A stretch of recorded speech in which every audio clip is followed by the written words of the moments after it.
Queria falar um pouco sobre capital humano, né? Ou a teoria do capital humano, algo que ganhou muita relevância entre economistas.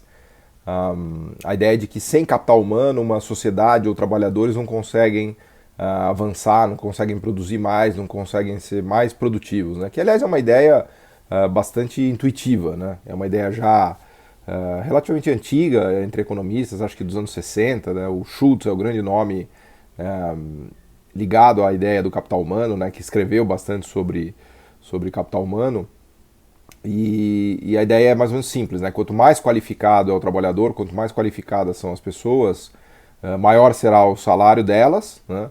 E tem toda uma linha de pesquisa em mercado de trabalho, conhecido também entre os economistas como equações minserianas, né?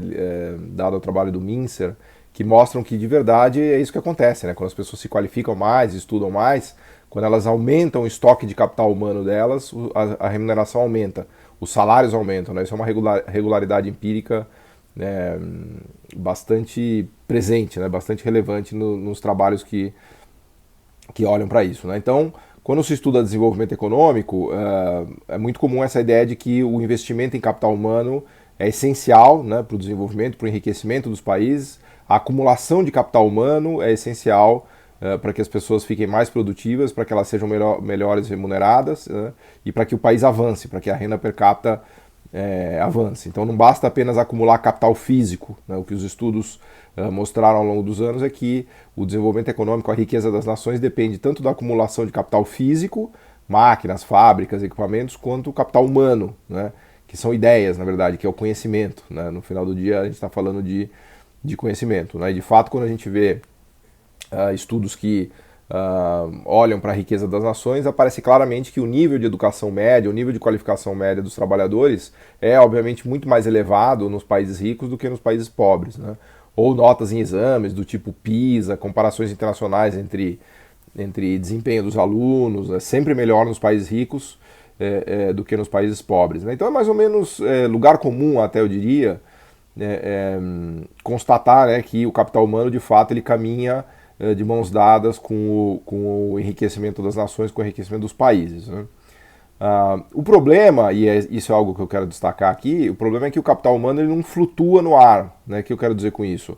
Não adianta as pessoas se qualificarem, adquirirem capital humano, se elas não puderem usar esse capital humano em algum lugar, se elas não puderem produzir alguma coisa que demande capital humano, seja um produto industrial, especialmente um de medium tech, né, de conteúdo tecnológico, medium tech ou high tech, né, de alto conteúdo tecnológico, ou de médio conteúdo tecnológico, por exemplo, para fazer um sapato, um lençol, bebidas ou alimentos em geral, você não precisa ter, o trabalhador não precisa ter muito capital humano.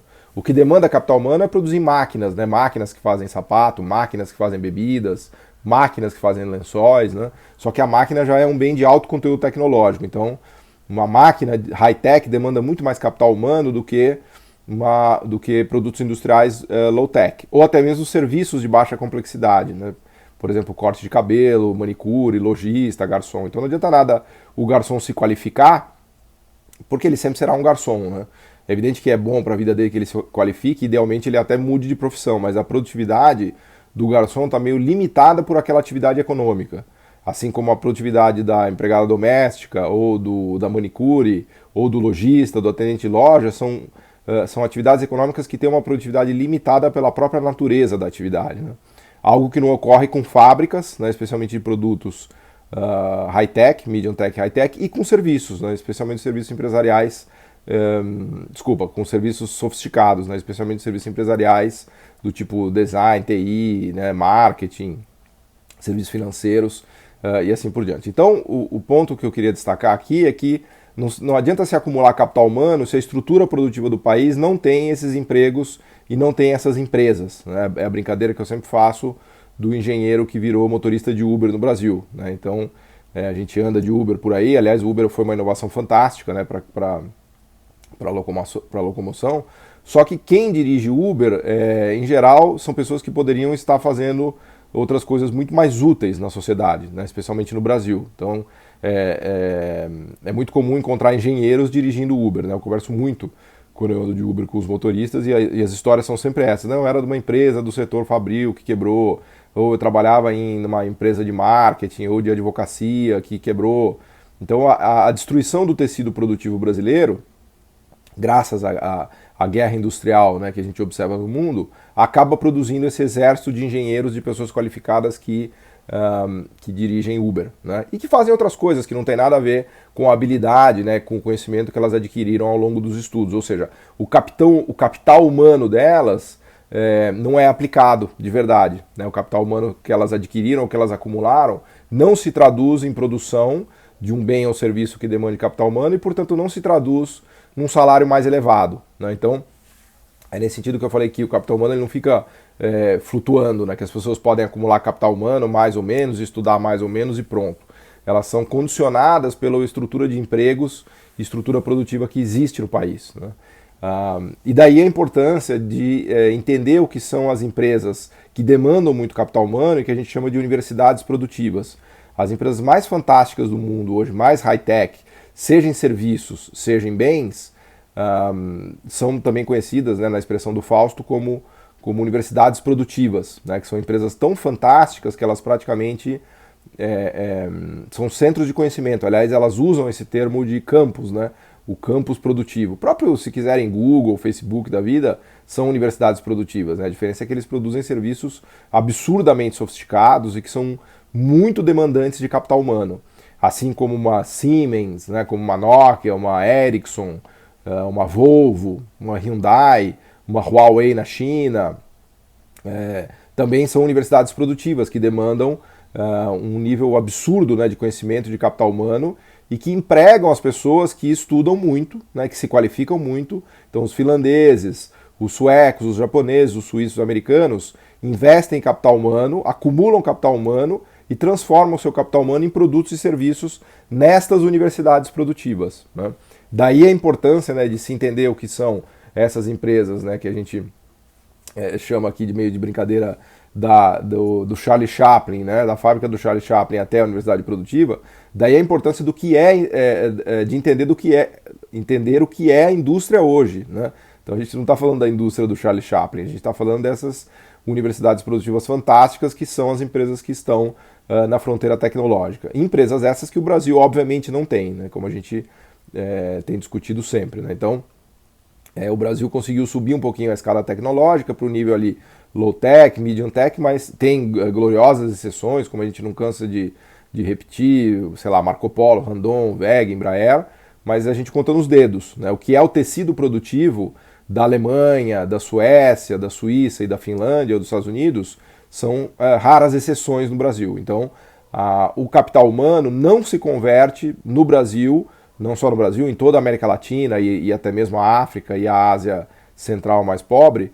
Todo investimento em capital humano não se converte em salários, né? Todo o acúmulo de conhecimento e de capital humano não se traduz na produção de bens e serviços sofisticados, né? E, portanto, na acumulação de salários. Então, das duas, uma, quando a pessoa estuda demais no Brasil ou em países pobres, ou ela vai para fora do país, que é o que os economistas chamam de brain drain, né? O brain drain é uma situação em que se acumula capital humano, só que esse capital humano vaza do país, né? O brain drain é aquela situação em que as mentes mais brilhantes do Brasil, por exemplo, vão parar na Europa, nos Estados Unidos, na Ásia, porque elas não encontram remuneração adequada aqui no Brasil para tudo que eles investiram em termos de acumulação de capital humano. Então esse é o brain drain. Aliás, o brain drain equivale para as nações que recebem esses cérebros ao brain gain, né? O brain gain é justamente o bônus, né, que países com sistemas produtivos sofisticados têm ao receber os cérebros mais brilhantes do mundo. Então há um fluxo de cérebros brilhantes e de capital humano, né, de países que acumularam algum capital humano, mas não produziram um sistema produtivo capaz de absorver esse capital humano. Então há o fluxo desses cérebros brilhantes, que é o brain drain, para os países que têm as estruturas produtivas que a gente sempre discute, mais sofisticadas do mundo, que, portanto, recebem, né, o brain gain, né? Então isso é um negócio que atrapalha muito, né, dificulta muito o desenvolvimento econômico brasileiro e o desenvolvimento econômico das nações. Então eu dizia que das duas uma. Então ou o engenheiro que se qualificou muito no Brasil e que acumulou bastante capital humano, ou ele vai para fora no brain drain, ou ele acaba indo parar numa atividade ou numa profissão que não tem nada a ver com aquilo que ele estudou para fazer, né? Que é o caso, de novo, do engenheiro que virou motorista de Uber, né? Ele acaba só encontrando emprego em atividades de baixa qualificação ou empreendedorismo, né? Que são atividades ruins do ponto de vista de ganhos salariais, de inovação tecnológica, por exemplo, food truck, né? Food truck é um negócio que ficou muito na moda, né? Nada contra essas pessoas, enfim, que todo mundo tem que sobreviver, tem que tentar fazer o ganha-pão ali de algum jeito, né? Mas a pena, né, disso tudo e a dificuldade é que esses engenheiros vão parar no food truck, vão parar no Uber, porque eles não encontraram empresas brasileiras ou empresas no tecido produtivo brasileiro capazes de absorver todo esse capital humano, todo esse conhecimento que eles construíram ao longo da vida, e portanto esse conhecimento ou é desperdiçado no food truck e no Uber, ou ele vai para fora do país. E daí a gente conclui que o investimento em educação e qualificação, sozinho, per se, não vai resolver a vida de ninguém, né? Porque os economistas mais mainstream ortodoxos, eles dizem que a solução para o desenvolvimento econômico brasileiro é investir em educação, né? Qualquer economista mais mainstream, você vai conversar com ele e vai falar, não, o problema do Brasil é falar de educação. É evidente que a educação é fundamental, né? Eu sou professor há 20 anos, fiz mestrado, doutorado, sou um militante da educação. Mas em termos produtivos, né, no contexto da guerra industrial mundial, a gente precisa ter muito claro que a educação vai fazer água num contexto em que o sistema produtivo do país não consegue avançar, né? A educação vai virar brain drain ou a educação vai virar motorista de Uber, né?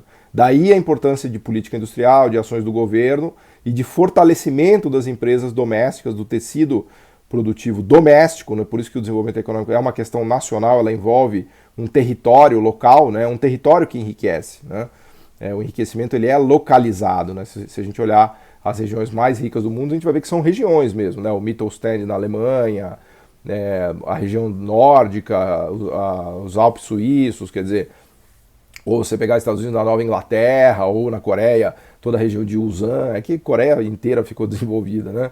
Mas no Japão e nas zonas especiais de exportação da China, Tianjin, Shanghai, então o desenvolvimento ele é localizado, até mesmo no Brasil, em São Paulo, né? Olha a diferença, olha a brutal diferença que a gente tem de PIB, de produção. Em São Paulo, por exemplo, mais de 2 trilhões de reais é o PIB anual do estado de São Paulo. Enquanto que no Nordeste do país, um estado não produz mais que 50 bilhões de reais de PIB anual. Muitos até 30 bilhões, né?